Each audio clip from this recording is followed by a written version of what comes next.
Johnson, this is the computer center. So sorry to call you this late, but the computer is available. En los años 50, muy poca gente concebía los ordenadores como algo que todos llegaríamos a tener. Esta es la historia de tres geniales inventores. Perotto es este. Aquí estoy yo. Y detrás está Gargera, que todavía no se parecía tanto al Padre Pío. Aquí está. La programa 101. Es todo un mito. Un grupo de pioneros italianos que 15 años antes que Steve Jobs y Bill Gates abrió el camino hacia la mayor revolución de nuestros tiempos. Ahora siempre llevamos un ordenador encima, en el bolsillo. Tenemos smartphones. Pero hace 50 años, la idea de que hubiera un ordenador en el cuarto de los niños, en la cocina, junto a la cama, era pura imaginación visionaria, era ciencia ficción. Aquí es donde empezó la historia del ordenador personal. Programa 101. La máquina que cambió el mundo.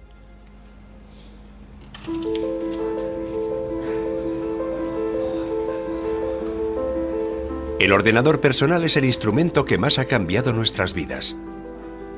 Pero su invención fue fruto de un desafío, un sueño que parecía imposible de realizar. No se sabía si éramos los únicos que concebían e intentaban crear estas cosas. Por eso debíamos darnos prisa en fabricar este aparato que, a nuestro juicio, probablemente fuera toda una novedad. Y podía ser la primera.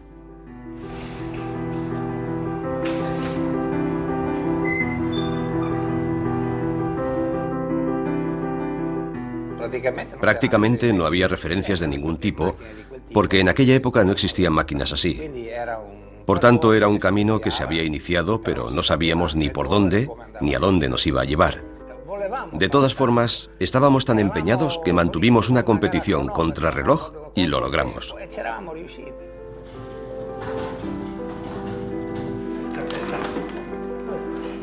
Para comprender cómo se cumplió este sueño, debemos viajar atrás en el tiempo.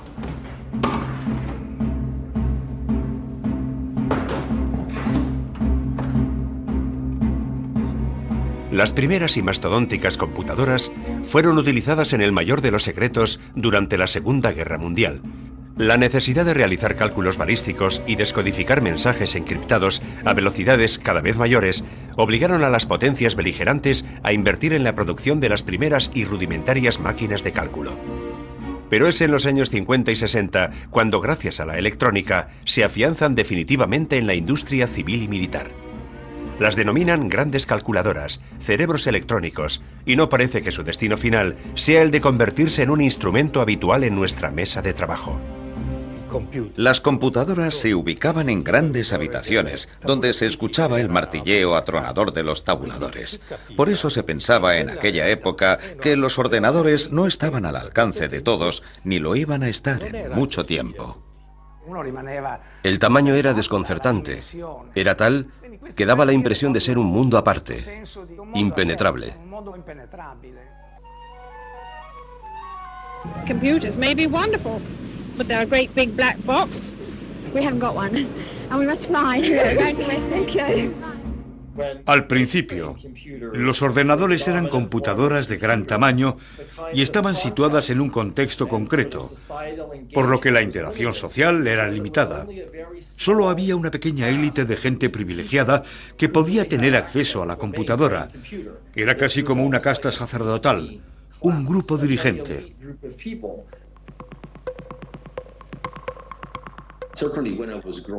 La verdad es que cuando yo era pequeño, el computador era algo prohibido, algo que no me atrevía a tocar y mucho menos a usar, porque era demasiado grande para mí.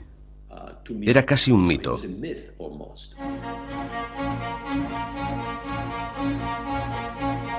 El sector de los cerebros electrónicos sigue siendo muy restringido, reservado a unos pocos técnicos altamente cualificados y dominado por 8 multinacionales.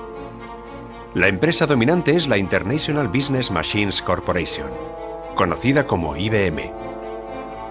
En un momento en que la Guerra Fría y la carrera armamentística promueven la inversión en las nuevas tecnologías, IBM firma acuerdos con el ejército norteamericano y crea el Sage, un ordenador capaz de gestionar el arsenal de misiles de los Estados Unidos. El Sage pasará a la historia como el ordenador más grande y caro jamás creado. To protect the future of America, the defense techniques of tomorrow had to be discovered now. They were discovered in electronics. That is how Sage and bursting computers into military service.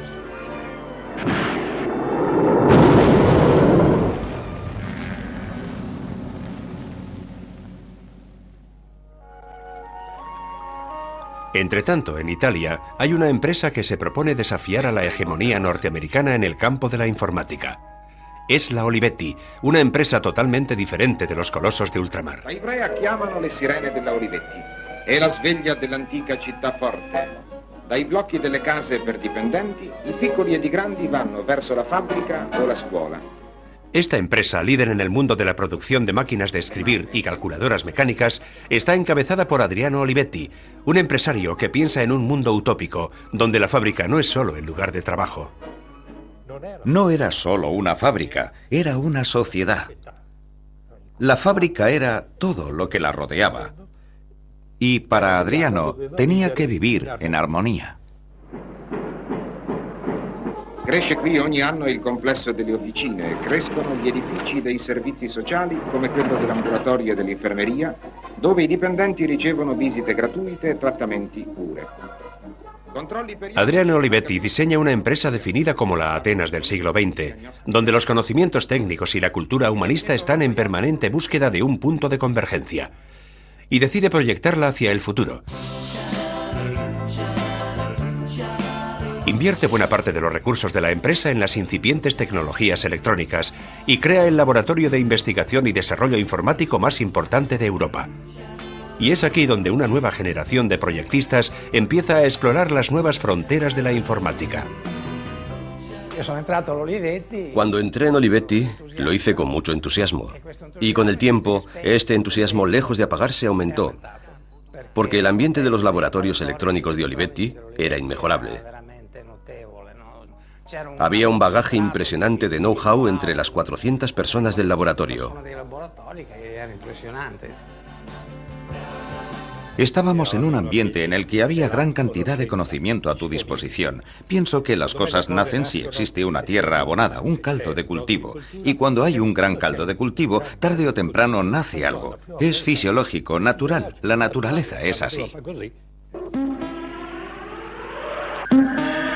El primer resultado de esta química es la ELEA 9000, la primera gran calculadora europea capaz de competir con los colosos norteamericanos. Sin pedir permiso, Olivetti se ha introducido en un mercado en continua expansión, en un mercado muy restringido. Al otro lado del océano, mientras IBM sigue su imparable escalada hacia el éxito, las demás empresas se reparten el mercado proyectando los primeros ordenadores que administran operaciones bancarias y pagos tributarios para el gobierno de los Estados Unidos. Los cerebros electrónicos controlan los armamentos, los impuestos y cada día nuevos sectores de la administración del Estado. De seguir así, un día llegarían a controlar todo el mundo. Al principio de la era de las grandes calculadoras, los ordenadores eran utilizados principalmente por el ejército para lanzar misiles y para hacer la guerra, o por las grandes empresas e instituciones científicas. Los ámbitos de uso eran muy limitados, y es comprensible que a la gente le inspirara temor. La calculadora es el instrumento que ha permitido crear la bomba atómica. ¿Qué hará una calculadora más potente? La bomba H. ¿Y la siguiente? Ni se sabe. Pero podría ser algo terrorífico porque anteriormente ni siquiera sabías que estaban haciendo la bomba atómica, pero la hicieron con calculadoras. ¿Y hoy? Computers certainly could help to destroy human freedom. Computers can help man to build or to destroy. They can make war or peace. En aquellos tiempos, si sabías algo de ordenadores, sabías que estaba pasando algo misterioso. No era descabellado tener miedo de este tipo de cosas. Cualquier persona sensata habría sentido miedo. Dicono che le macchine domineranno l'uomo, che ne faranno uno schiavo, che il futuro sarà meno umano. Dicono che la nostra vita sarà decisa dalle macchine e da chi le userà. Excuse me, what do you think about computers? We're terrified of them.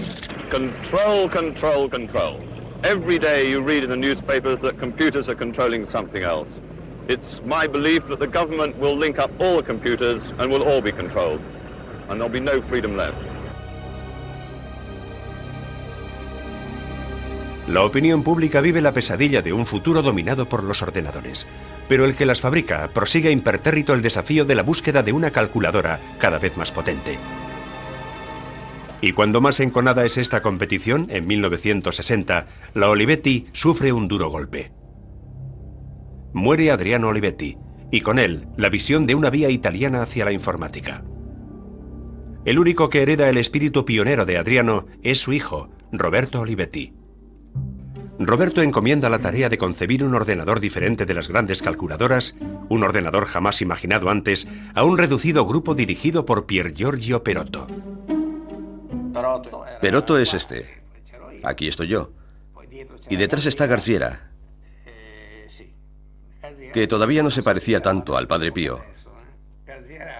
Garciera tenía un aire bastante juvenil.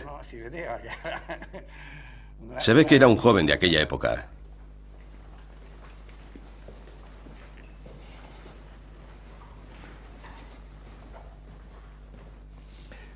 Aquí está, la programa 101. Es todo un mito. Empecé a trabajar en esta, mi primera experiencia laboral, y mira cuál fue el resultado. Aquí es donde empezó toda la historia del ordenador personal. Todo eso nació aquí. Yo tenía 19 años cuando empecé a trabajar con Desandre en esta máquina. 19 años. En 1962, Perotto y su equipo aceptaron el desafío y se lanzaron a un proyecto impensable en aquellos tiempos. Pensamos en una microcomputadora, una computadora de tamaño reducido y accesible al usuario individual, sin intermediarios, es decir, una máquina de mesa, pero con una característica especial. Debía ser manejable por un usuario no especializado. La idea fundamental era ofrecer un instrumento a un precio razonable y que cualquiera pudiera tener en su mesa de trabajo. Perotto me dijo, piensa bien si te interesa hacer algo de este tipo, porque tiene sus riesgos. Sabemos cuál es nuestro punto de partida, pero no sabemos cuándo llegaremos, si llegaremos o cómo llegaremos. Era algo que debía ser elaborado desde el principio.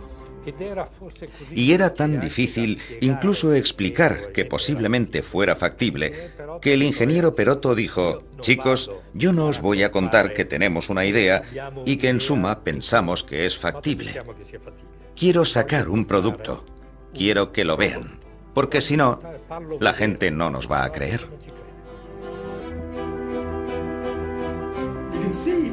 Imagínense que hasta los creadores de la programa 101 se las vieron y se las desearon para contar a la gente que el ordenador personal podía tener su utilidad. Fue la primera vez en la historia que alguien intentó realmente hacerlo. Una computadora que se pueda poner en la mesa. Una computadora pensada no para los técnicos de los grandes laboratorios, sino para cualquiera que quisiera utilizarla. Tal vez ni siquiera el grupo de Olivetti lo habría sospechado, pero esa idea fue la chispa de una revolución que cambiaría el mundo. Hoy, cuando hablamos de un ordenador personal, pensamos en el objeto que utilizamos a diario, pero hace 50 años aquello no era realista.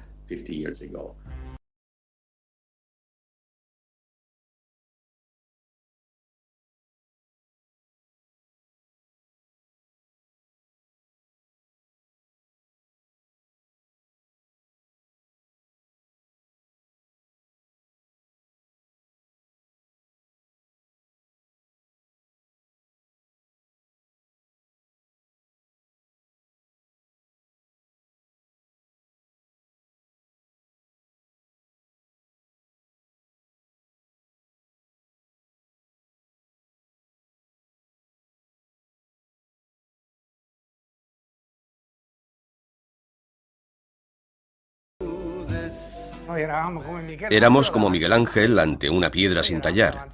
Estábamos frente al vacío porque no teníamos ninguna referencia, ni ningún producto lejanamente comparable a lo que acabaría siendo la programa 101. Entonces no había nada, o sea que empezamos de cero.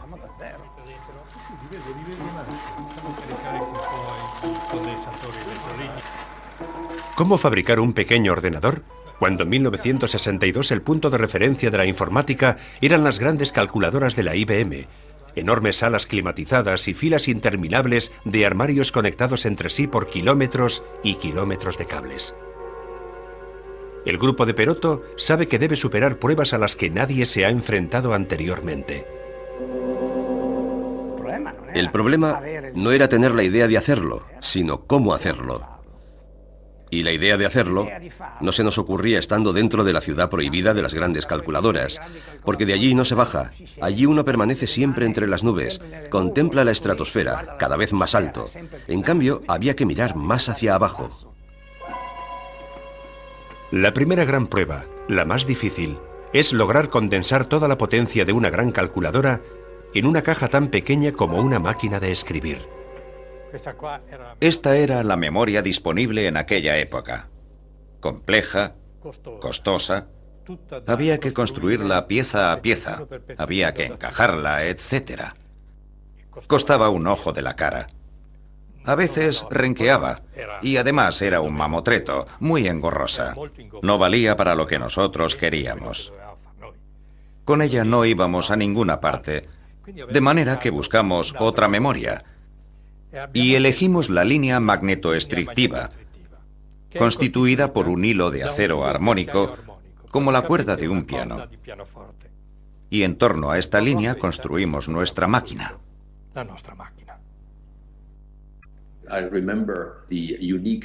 Recuerdo la memoria tan singular que utilizaron.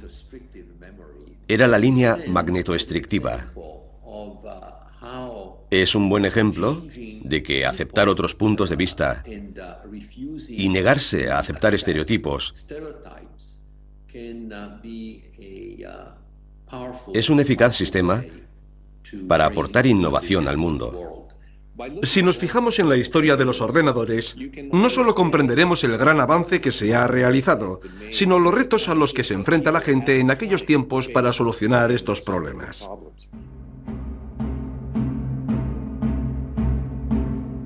Gracias a una sencilla pero genial intuición, los tres proyectistas descubren que es posible reducir las dimensiones de una computadora. Una revolución copernicana para la informática de aquellos años. Pero por sí sola no es suficiente. Los ordenadores no solo están hechos de componentes electrónicos, sino también de software, un sistema de reglas y programas que permiten que el hombre interactúe con la máquina. Y los únicos que conocen ese complejísimo lenguaje son unos pocos técnicos de bata blanca, hombres que deben seguir el compás de la máquina, hombres que son los brazos y las piernas al servicio del cerebro electrónico. Todo estaba reglamentado, personalizado. Para obtener un programa depurado que funcionara en una calculadora se necesitaban varios meses. The designer must write a concise step-by-step list of instructions and feed it to the computer. The preparation may have taken months. Es el momento de crear un lenguaje nuevo, un lenguaje que permita a cualquiera programar y utilizar un ordenador. Es decir, se empezó a trabajar en la definición de un lenguaje. Este famoso lenguaje tenía que ser sencillo, sencillo y aún más sencillo, porque si no era más sencillo que lo más sencillo, no era válido. Pero si el lenguaje debía ser sencillo, crearlo era todo lo contrario. Durante largos periodos nos vimos llevando una vida diferente a la de los comunes mortales. De hecho, nuestro diálogo estaba compuesto casi enteramente de una jerga propia, por así decirlo. Bastaba un gesto y nos entendíamos. Podía pasar que habláramos entre nosotros, incluso caminando por los pasillos, yendo al comedor, o de vez en cuando yendo juntos al baño.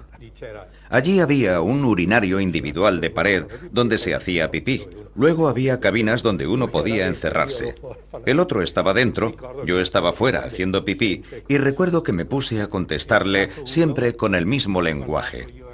Entró uno, me miró, yo estaba hablando contra la pared, no lo entendió, se asustó y dijo, será mejor que vuelva luego, y se fue. Realmente dábamos la impresión de ser de otro mundo.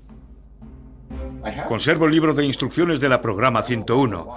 Con este libro aprendí a programar ordenadores, e incluso hoy estoy seguro de que si me trajera a unos cuantos estudiantes de instituto y les entregara este manual, ya se ve que es un manual sencillo, no hay por qué tenerle miedo, ellos podrían programar un ordenador igual que hicimos nosotros.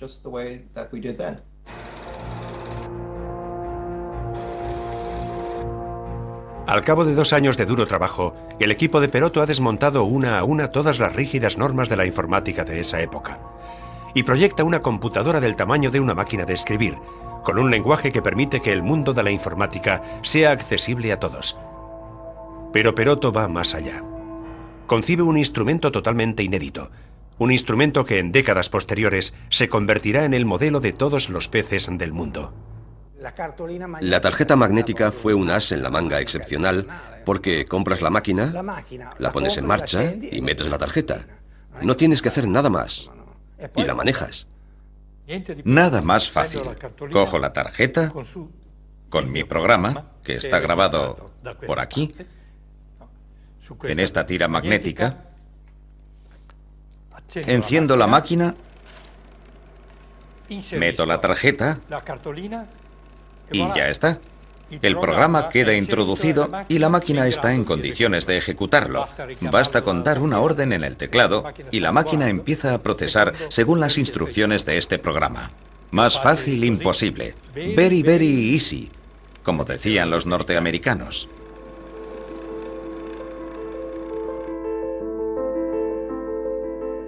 Este instrumento quedó como elemento estándar de la evolución del PC, es decir, el instrumento, el soporte magnético que daba la posibilidad de archivar programas y permitía pasar programas de una máquina a otra.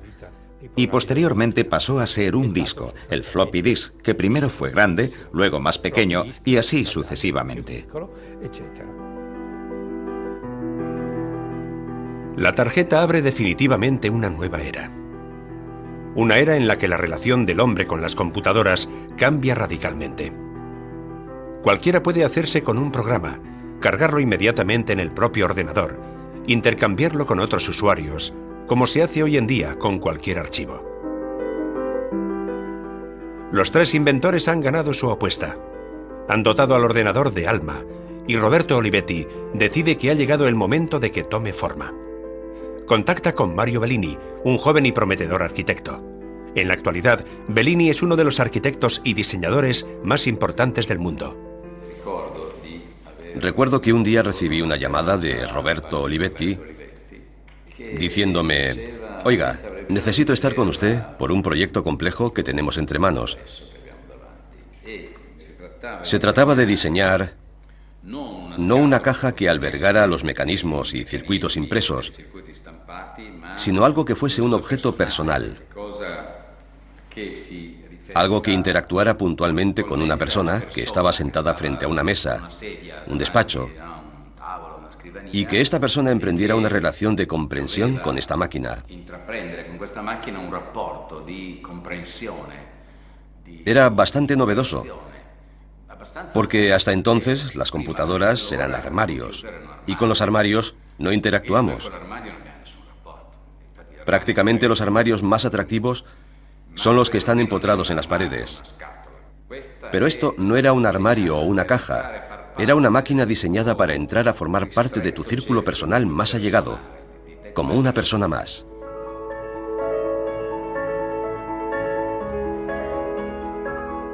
El sueño de una informática a medida del hombre había encontrado su forma definitiva. En abril de 1964, el grupo de inventores dio por cumplida su misión. como la lavadora, la televisión, la radio y otros muchos objetos de uso doméstico, para bautizar el nuevo invento se elige un nombre femenino: la Programa 101. Es el primer ordenador pequeño, fácil de usar, que cualquiera puede llevarse a casa y programarlo. Es el primer ordenador personal. Y la primera máquina capaz de hacer todo esto fue la Programa 101. Hoy, el ordenador personal es el desarrollo al máximo nivel de aquello que fue el concepto de la 101, como el avión. Es lo mismo el reactor supersónico que el avioncito de tela de los hermanos Wright.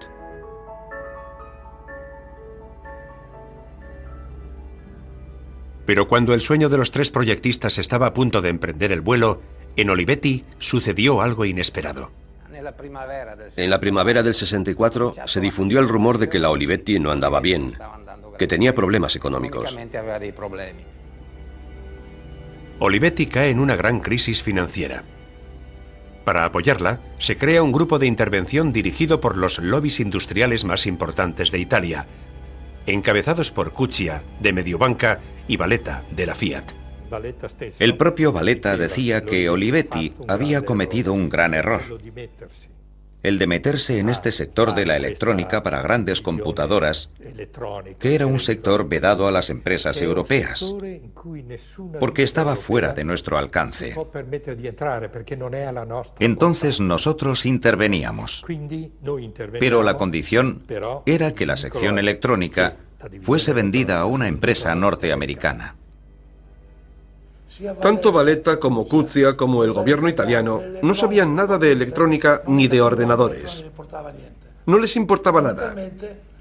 Fundamentalmente, el hecho de salir de este sector no creaba ninguna molestia. Es más, mejor que estos pesados de la Olivetti dejen esta historia y se dediquen a cosas más serias. Y es precisamente cuando las grandes calculadoras al otro lado del Atlántico prosiguen su imparable expansión y se abren nuevos mercados en el mundo, cuando el grupo de intervención para el rescate de la Olivetti decide desembarazarse de la división electrónica. De ello se beneficia la General Electric, el coloso norteamericano más importante de aparatos electrónicos. Empieza así una larga negociación para absorber la sección electrónica de la Olivetti, con todos sus proyectos. Evidentemente, este asunto nos afectaba de manera particular a nosotros, porque sabíamos, y sobre todo lo sabía Perotto, que en nuestro caso, si se cedía la división electrónica y todo nuestro grupo a la General Electric, la actividad habría desaparecido por completo.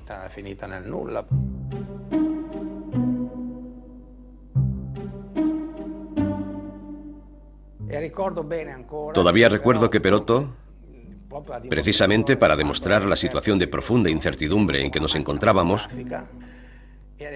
vino con una máquina fotográfica y nos dijo: escuchad, no sé en qué va a acabar todo esto, pero yo voy a sacar al menos un par de fotos para demostrar que lo que hemos hecho existe.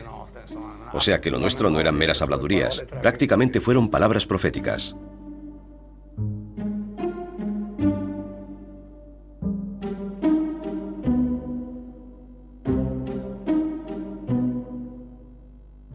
Es un hecho que en el 64 el laboratorio de investigación electrónica fue vendido a la General Electric.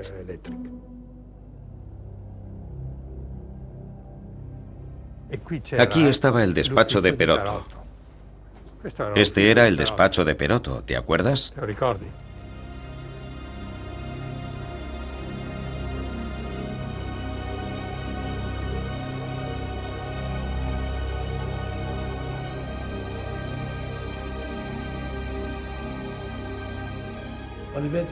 La Olivetti empezó a invertir en electrónica en el 54 y en el 64 lo tuvo que dejar.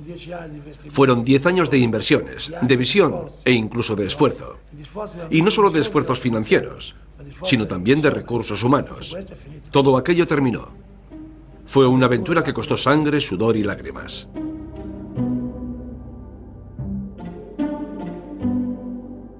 La General Electric se apodera de todos los proyectos informáticos de la Olivetti. De todos menos de uno. Piol y Caglieris se empeñaron en que este proyecto siguiera siendo un producto de Olivetti y no estuviera asociado a las computadoras, de modo que para que no fuera vendido a la General Electric, se pasó noches enteras borrando computadora y escribiendo calculadora, porque calculadora quería decir Olivetti, mientras que computadora quería decir General Electric. Nosotros nos quedamos en la Olivetti, el grupo del ingeniero Perotto. Los demás se fueron a la General Electric. Al fin y al cabo, cuando todavía estábamos en la planta de Preñana, éramos como una sección ajena. En un momento dado, las cristaleras de nuestros laboratorios fueron recubiertas de pintura, de manera que fuera imposible ver desde fuera lo que estábamos haciendo dentro. Dicho de otro modo, se hizo una especie de apartheid. Tras la cesión, Olivetti decide relanzarse en el mercado, concentrando todos sus esfuerzos en la producción de máquinas de escribir y calculadoras mecánicas. Y pronto se olvida del pequeño grupo de supervivientes de la electrónica. A partir de aquel momento, por parte de Perotto, era perfectamente perceptible una cierta prisa, por así decirlo. O hacemos este producto o nuestro destino será todavía más incierto. Primero lo hacemos, no vaya a ser que nos vea alguien de fuera y nos copie la idea. Pero en el contexto real, el problema era, hagamos este producto antes de que cualquier ignorante que no sepa de qué se trata, porque este ignorante podía ser alguien de arriba, decida que es mejor anular este programa. Roberto Olivetti también se ve obligado a abandonar el papel de director, cada vez más enfrentado a la nueva gerencia, que no comprende que en sus propios laboratorios tiene un producto de unas posibilidades inimaginables. Creo que el nuevo director estaba convencido de que se iban a haber hecho pocas unidades, porque dijo, no esperamos hacer gran cosa con este producto, porque en mi opinión es algo innecesario. Y la mejor prueba de que es innecesario es el hecho de que nadie haya fabricado un producto de este tipo. Es decir, el hecho de que nadie de la competencia tuviera un producto similar, en lugar de ser visto como un motivo de acicate, fue visto como un factor negativo. Si nadie lo ha hecho, quiere decir que el mercado no lo demanda.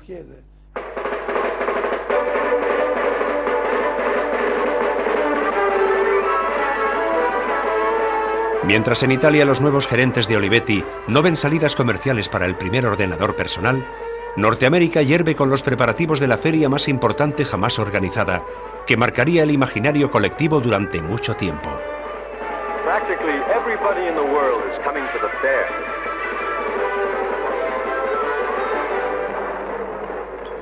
En 1965, cuando era niño, se organizó la Exposición Universal de Nueva York. Fue una época muy emocionante porque la Exposición Universal estaba dedicada al futuro y a todas las cosas maravillosas que iban a pasar el día de mañana. This fair represents the most promising of our hopes. This fair shows us what man at his most creative and constructive. Todos los grandes países montaron un pabellón en la exposición y las grandes empresas también presentaron sus nuevos productos. Para un chaval de 12 o 13 años era todo un acontecimiento. La IBM decide aprovechar la ocasión para presentar sus computadoras a la sociedad en un intento por acercar la informática al gran público.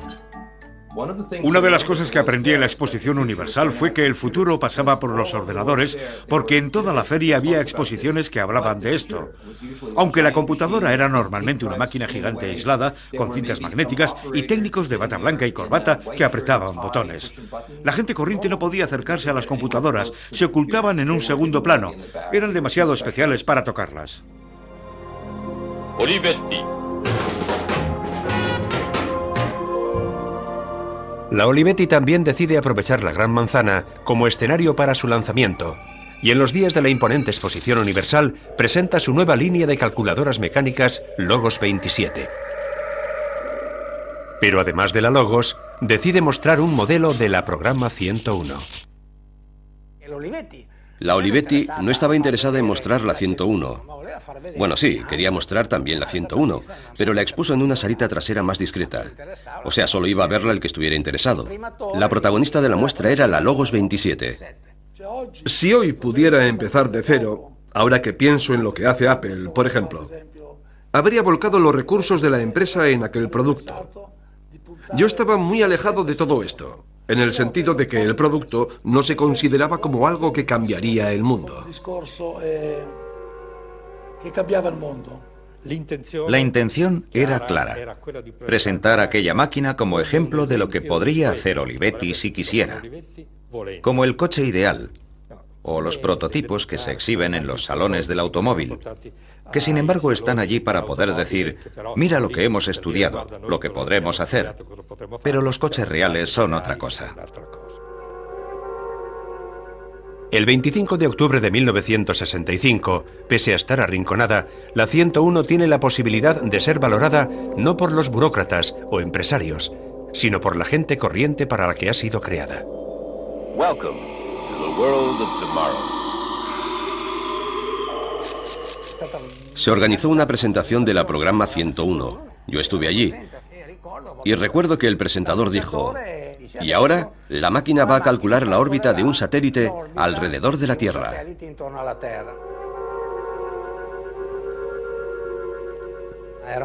Era un programa muy oportuno, porque aquella era la época de los Sputnik, de la reacción norteamericana a los Sputnik y toda la carrera espacial. O sea, esa máquina que calculaba la órbita de la Tierra puede que ejerciera una atracción magnética. Y me acuerdo perfectamente de que el técnico se acercó a la máquina, apretó la tecla reset, de manera que la máquina quedara limpia, cargó una tarjeta, introdujo 3 datos, apretó la tecla y el programa se ejecutó. Tardó 2 o 3 segundos, que a mí me parecieron una eternidad.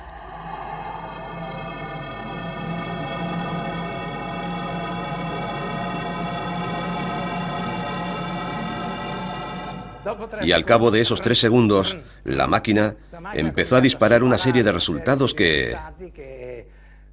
En fin, antes de que terminara fue interrumpida por una ovación de aplausos interminable.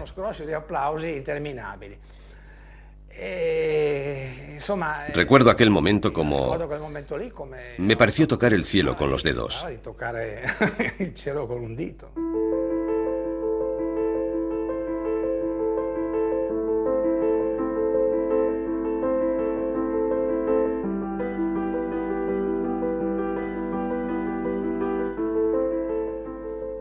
Los organizadores, que la habían relegado a una esquina, casi ocultado, que no querían dar demasiado protagonismo a su presencia, se vieron obligados, yo diría que por el clamor popular, a colocarla en una posición central para que quedara a la vista de todos. La noticia fue de boca en boca y todo el mundo fue a verla. Y hubo que superar la incredulidad de que el producto tuviera unas dimensiones tan reducidas, porque al principio la gente preguntaba ¿a qué está conectada? Había mucha gente que pensaba y decía: es imposible, no puede ser cierto, habrá algún cable subterráneo. E iba a mirar por detrás de la máquina a ver si había cables ocultos que la conectaran a una calculadora. Yo diría que aquel año fue la atracción de la feria. Prácticamente no tuvo competencia.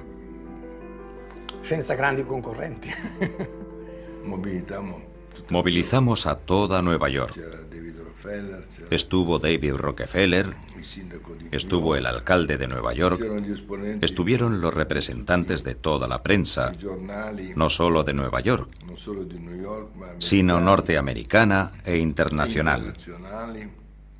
Fue un acontecimiento que llegó más allá del alcance habitual de la presentación del modelo de cualquier máquina.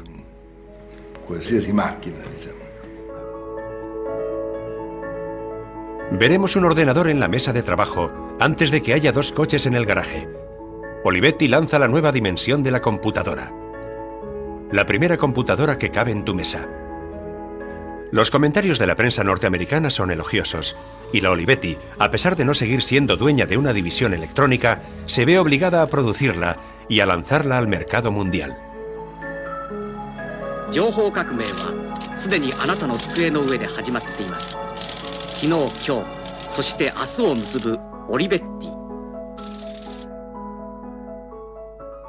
Este es el lanzamiento mundial de la Programa 101, el ordenador que inaugura una nueva dimensión.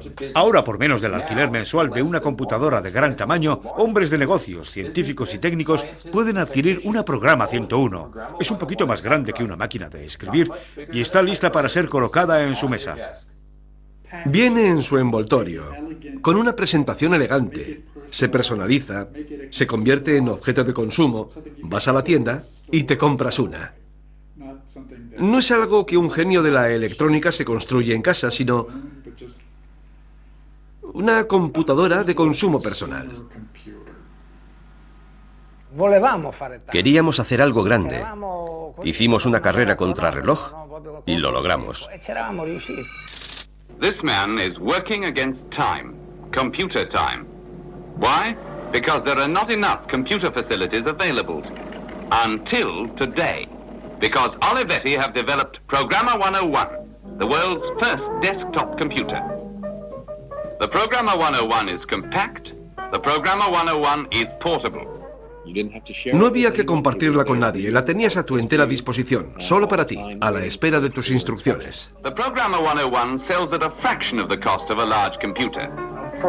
La Programa 101 costaba $3.500, mientras que la computadora grande más barata de IBM costaba más de $100.000. To the businessman, the Olivetti Programmer can be used where it is needed, when it is needed, in the office or at home. El anuncio en el que se ve a un empresario sentado al borde de su piscina con una mujer en bañador haciendo sus cálculos es una imagen profética de la muerte de las computadoras como objeto oculto que está tras unas gruesas paredes de cristal. This secretary is selecting one of the basic categories of program from Olivetti's vast library. La Programa 101 se utiliza en los campos más insospechados. Ya no se necesitan millones de dólares y técnicos expertos para hacerse con una computadora. Hasta las pequeñas empresas, los topógrafos, los estudiantes universitarios, los representantes y los médicos pueden disfrutar de las ventajas de la era informática. La 101 fue utilizada en todos los sectores de la actividad humana. Esta es la universalidad de la máquina, a pesar de ser así, del tamaño de 2 cajas de zapatos. Ni siquiera nosotros llegamos a imaginar que llegara a ocupar un espacio tan considerable. Superó ampliamente nuestras perspectivas. In commerce, the programmer has many uses. Here, for example, is a family about to buy a new house.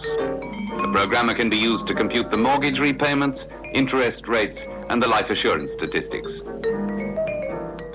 Una vez que la computadora se convierte en algo de mayor alcance, accesible a un grupo más numeroso de gente, se va transformando porque interactúa con nuevas personas. Personas que no tenían acceso a las computadoras cuando las grandes calculadoras dominaban el mundo informático.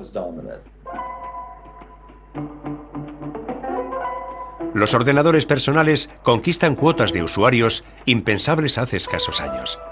Incluso llegan a las aulas escolares, y las nuevas generaciones empiezan a hacer pruebas con lo que años después se convertirá en su mundo. Il laboratorio aiuta a risolvere i grandi problemi. È un elemento importante per il progresso tecnico, scientifico, ma può essere anche un oggetto familiare, una cosa per giocare, per ridere.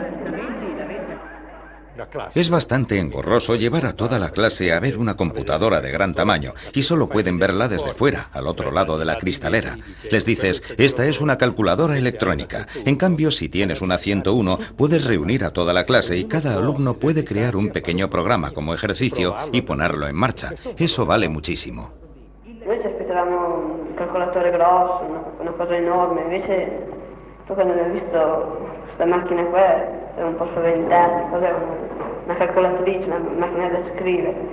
Sì, poi mi ricordo per esempio mi sentivo molto orgoglioso perché pensavo quando sarei uscito avrei potuto dire di aver usato un calcolatore elettronico. In effetti poi non è molto difficile usarlo. El mundo está preparado y la sociedad ha encontrado el modelo sobre el que construir su propio futuro informático. Sarà come telefonare, come accendere la TV, come mettere in marcia l'auto. E forse, tra pochi anni, l'ironia sarà già vinta dalla realtà.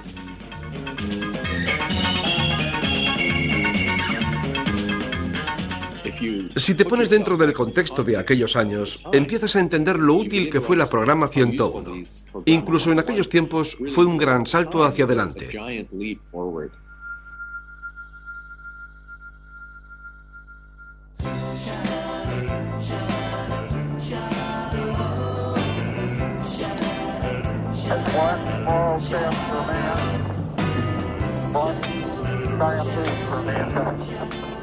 Los años 60 tocaban a su fin, y la 101, después de haber entrado en los hogares, en los colegios y en las oficinas, entra en la historia.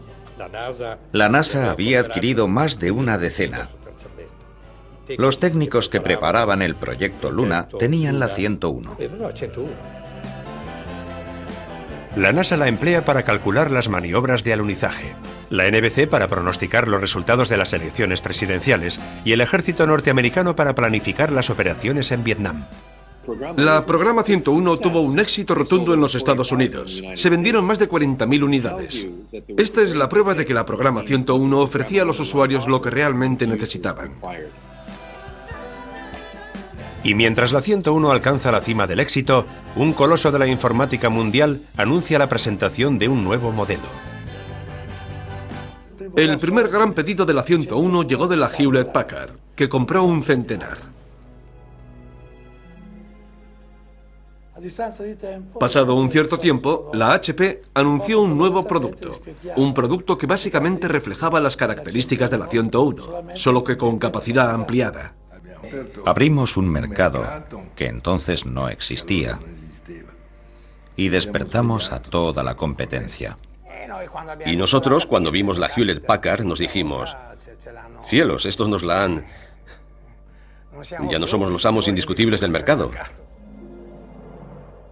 La programa 101 ejercía una gran influencia en muchos ordenadores, y el ejemplo más notable es la Hewlett Packard 9100, que es muy parecida. Es una máquina de despacho. Graba los programas con una tarjeta magnética. El jefe del laboratorio de la Hewlett Packard me dijo que su HP 9100 en realidad se inspiraba en la programa 101. Al parecer, la Hewlett Packard tuvo que pagar derechos a la Olivetti por la idea. En 1968, la Hewlett Packard llega a un acuerdo con Olivetti y paga $900.000 a la empresa italiana para poder utilizar la patente de la programa 101. Esa misma patente que pocos años antes, Perotto y Desandre habían cedido a Olivetti por la simbólica cifra de $1. Como alguien ha dicho, ese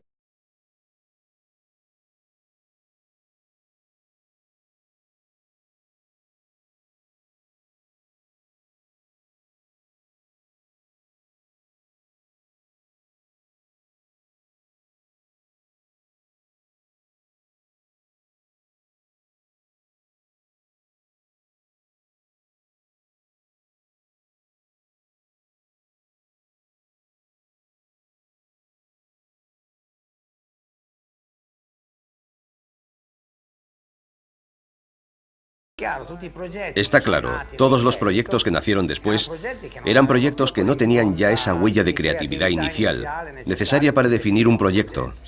Si querían fabricar un sistema, decían, ¿qué microprocesador usamos? ¿Qué tipo de memoria compramos? Mientras que antes uno no iba a buscar las unidades magnéticas que se usaban.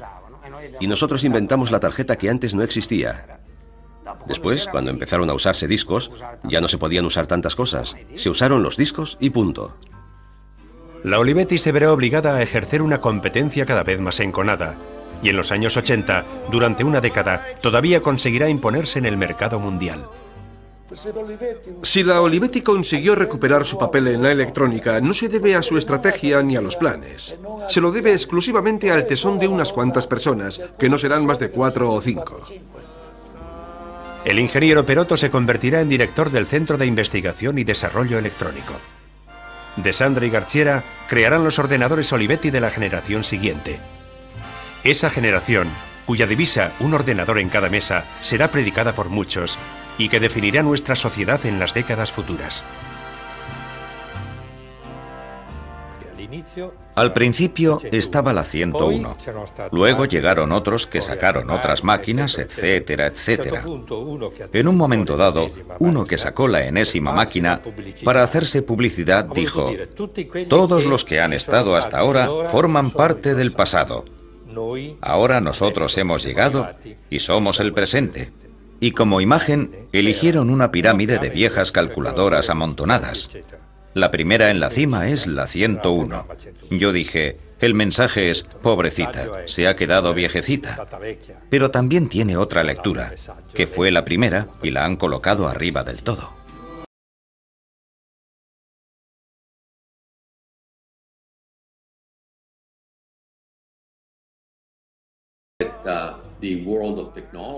Creo que el mundo de la tecnología debería estar agradecido a la Olivetti por la programa 101. Creo que muy poca gente es consciente del impacto que la programa 101 tuvo en el desarrollo de los sistemas informáticos personales. La programa 101 pudo ser tomada como modelo para la apariencia de los sucesivos ordenadores.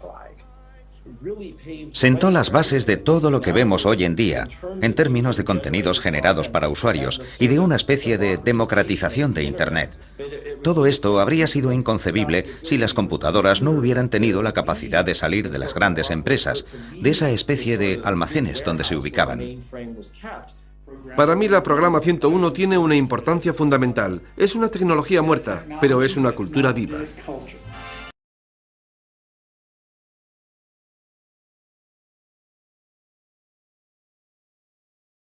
Dejo de repetirme a mí mismo. ¿No sería maravilloso encontrar una programa 101 en algún sitio? ¿Sería posible devolverla a la vida?